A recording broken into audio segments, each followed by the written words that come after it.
News চ্যানেলে এটা প্রকাশিত খবর যে মুখ্যমন্ত্রী চাইছেন সাধারণ মানুষ, আমরা নিউজ চ্যানেল থেকে জানতে পারছি, একটা রাগ বা একটা উষ্মা প্রকাশ করেছেন। ওয়েলকাম ফ্রেন্ডস, আজকের এই ভিডিওটা যদি আপনি স্কিপ করে যান তাহলে আপনি আগামী দিনে কিন্তু বিপদে পড়তে পারেন। হ্যাঁ বন্ধুরা, এই ভিডিওতে এমন কিছু তথ্য আমি আপনাদের সামনে তুলে ধরবো প্রমাণ সমেত, যেটা প্রমাণ করবে যে আগামী দিনে আপনার উপরে বিপদ আসতে চলেছে। হ্যাঁ, যদি আপনি একটা ছোট্ট সাইবার ক্যাফে চালাচ্ছেন বা একটা নতুন সাইবার ক্যাফে করার কথা ভাবছেন, ঠিক আছে, বা আপনি দীর্ঘদিন ধরে সাইবার ক্যাফে রিলেটেড কাজের সঙ্গে আপনি জড়িত বা অনলাইন বিজনেস, এই অনলাইন বিজনেসের সঙ্গে যদি আপনি জড়িত, তাহলে আজকের এই ভিডিওটা কিন্তু স্কিপ করবেন না। ভিডিওর একদম শেষে গিয়ে আমি কিন্তু আবারও বলেছি প্রমাণ সমেত আমি তুলে ধরবো যেটা আমি বলবো। এক নাম্বার 2, ভিডিও শুরুতে আবারও বলছি কোনো বক্তব্য পার্সোনালি নেবেন না এবং রাজনৈতিকভাবে নেবেন না। মানে আমার গায়ে আপনি কোনো দলের তকমা দয়া করে লাগাবেন না। এই ভিডিওটা শুধুমাত্র আপনি একজন ব্যবসায়ীর দৃষ্টিভঙ্গি থেকে দেখবেন, শুধুমাত্র একজন সাইবার ক্যাফের মালিক হিসেবে দেখবেন, ঠিক আছে? অন্য কোনোভাবে আপনি দয়া করে দেখার চেষ্টা করবেন না। তো চলুন বন্ধুরা, আমরা আজকের এই ভিডিওটা শুরু করি।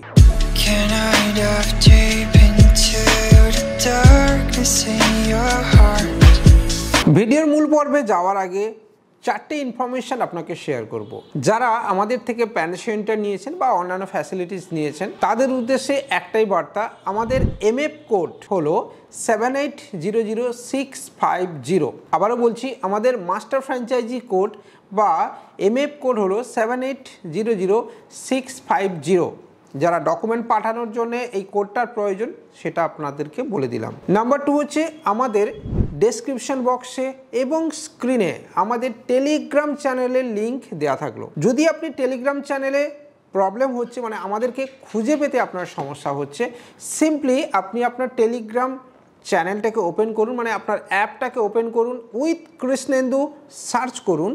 সেখানে আপনি আমাকে মানে কৃষ্ণেন্দু ধারাকে অবশ্যই দেখতে পেয়ে যাবেন, ঠিক আছে? বা আমাদের চ্যানেলকেও আপনি খুঁজে পেয়ে যাবেন। যেটা এই ইউটিউব চ্যানেলের নাম রয়েছে উইথ কৃষ্ণেন্দু, সেটাই কিন্তু টেলিগ্রাম চ্যানেলেও নাম দেওয়া রয়েছে।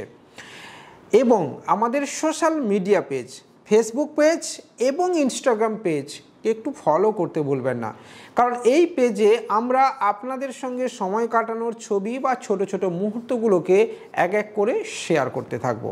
তো চলুন এবারে ভিডিওটাকে শুরু করি। চ্যানেলটাকে সাবস্ক্রাইব করবেন এবং লাইক করবেন, বন্ধুদের সঙ্গে শেয়ার করতে এবার দেখতে থাকুন। যদি আপনি প্যান সেন্টার বা অন্য কোনো পরিষেবা নিতে চাইছেন বা আমাদের থেকে বিজনেস ফ্যাসিলিটিস নিতে চাইছেন, অনলাইনে কোনো ট্রেনিং নিতে চাইছেন, ITR ফাইল করাতে চাইছেন, কোনো ডিভাইস পারচেজ করতে চাইছেন, তাহলে আমাদের নাম্বারে কল করতে দয়া করে ভুলবেন না। আর একটা গুরুত্বপূর্ণ ইনফরমেশন, সেটা হলো দয়া করে শুধুমাত্র আমার নাম্বারে কল করবেন না। আমি বাদ দিয়েও আমাদের 8 জনের টিম মেম্বার রয়েছে যাদের নাম্বার আপনি ডেসক্রিপশান বক্সে পেয়ে যাবেন। অফিস টাইমে 10টা to 5টা আপনি হোয়াটসঅ্যাপ করতে পারেন। সাইবার ক্যাফে ব্যবসা বিপদগ্রস্ত।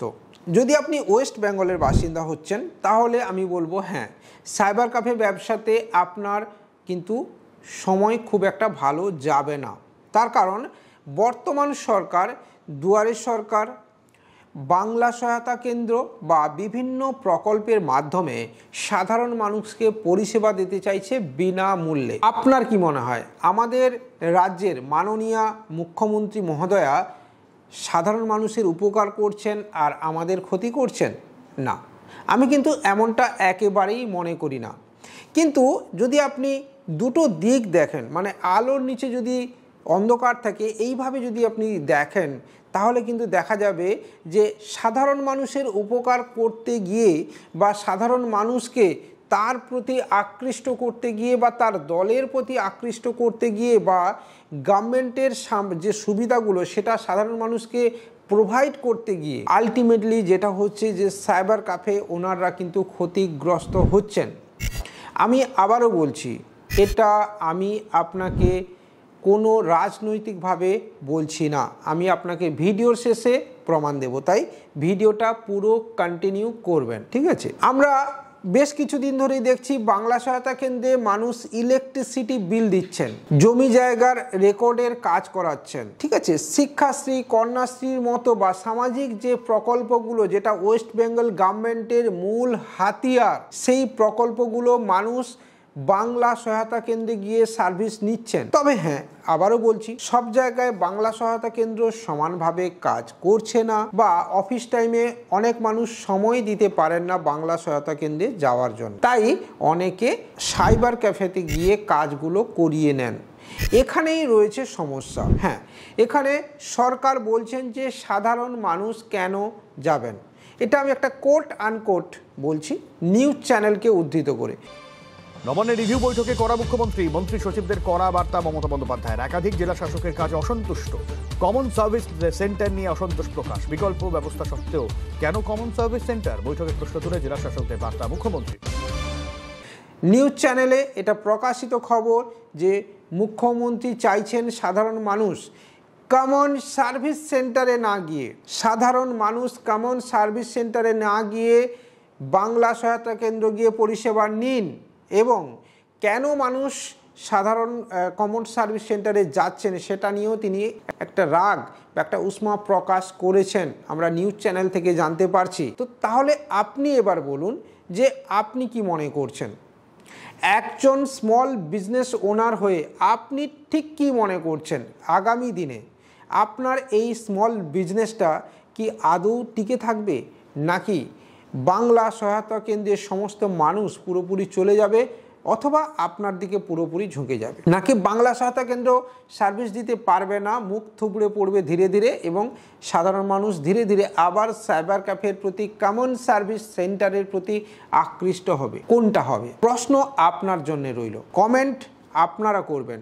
আপনাদের উত্তর থেকে আমি আবারও নতুন কিছু ভিডিও বা তথ্য আপনাদের জন্য শেয়ার করব, তাই কমেন্ট এবং লাইক করতে কিন্তু ভুলবেন না।